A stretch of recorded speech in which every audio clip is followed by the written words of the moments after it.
بسم الله الرحمن الرحیم.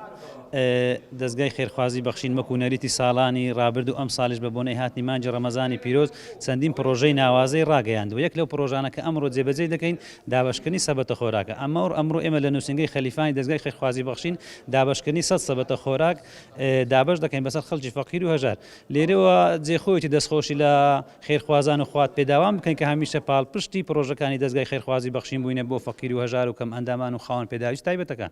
دەستخۆشێکی زۆر چاک و گەورەمان هەیە لە برایانی بەڕێز و خۆشەویستە دەستگای بەخشین و کارمەندەکانی و ئەوانەی کەوا بووینە مای ئەوەی ماڕی موسڵمانان بۆ جەمێکیشبی ئاوادان بکەنەوە و ئیشاڵا خوای پەروەردگار بەرەکەتی زیاتر بێخیتە ڕزقیان، خۆراکیان، تەمەنیان وخوای پەروەردگار ئەو بەخشینیان لێوە بگریت کەوا پێی هەستاینە و ئیدامەی پێ بدەن ئینشاءالله، چونکە لە بارودۆخێکی زۆر خراپ داینە بە تایبەتی موسڵمانان و ئەوانەی کەوا بێمەعاشن بارودۆخیان زۆر خراپترە، هەرچەندە مەعاش خۆرش وەزعی خراپە بەڵام بێمەعاش خراپترە. لێ داواکارم ئەو دەستگایە گەورەیە باشەیە هەر صدق و متمانەی زیاتر بیت، زۆرتر بیت و ئیخلاسیان لە خودای پەروەردگار زیاتر بیت، چونکە بەخشین بەشێکە لە ڕەزامەندی خوددا بەدەستدەهێنی ئینسان. لێ دوعای موفەقی و سەرکەوتنتان بۆ ئەخوازم و هەر بەردەوام بن ئینشاءالله. بارا و زۆر کا یا ربی سەوت و بەخەوت کا ربی ڕەحمەتی خوا لێ بێ، خوا خێری هەموو لا بنووسی.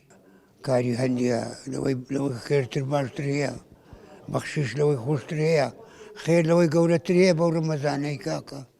یارمەتی خەرچی بدا پیرۆزە، هاوکاری خەرچی بکا پیرۆزە، خێرەکی گەورەیە، یاری دەستگرتنی بسوورمانە خێرە، یارمەتی بسوورمانە خێرە.